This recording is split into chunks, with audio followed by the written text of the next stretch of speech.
Fairy Tale Interrupted, a memoir of life, love, and loss, by Rosemarie Terenzio, narrated by Rosemarie Terenzio. Copyright 2012 by Rosemarie Terenzio.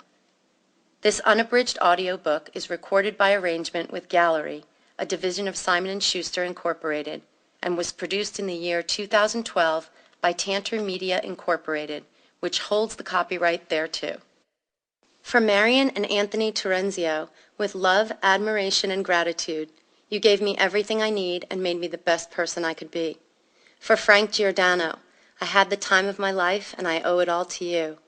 For John Kennedy, with gratitude for your generosity, wisdom, and encouragement, and for giving me the opportunity of a lifetime.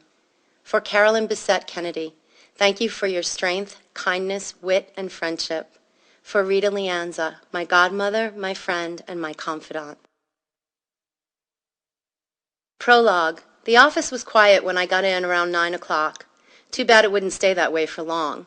Once John arrived, it would be non-stop until he got on the plane for his trip to Italy. I had an hour to organize myself before I spent the rest of the day organizing him. I checked his voicemail, the first thing I did every single morning for the 5 years I worked for John. And he'd received 6 new messages since I left the office at 9 the night before. Not bad, definitely not as bad as it could get. I wrote them all down, except for the 2 from John, asking me to remind him of the things he had to do, on message slips, which I piled up and left on a slot on my desk for him to read on his own time. I never bombarded John with information as soon as he walked in the door. He had a very calm demeanor. Panic was not his style. Instead, after a simple greeting of "Morning" when he arrived and walked past my desk, I always gave him a minute to sit in his office and get settled, and I waited for him to call me. "Rosie," he yelled only a few minutes later. "Coming," I said, rising from my chair and grabbing his calendar, a pen, and a legal pad. I found him going through the stack of mail that I had covered in sticky notes with various instructions or questions.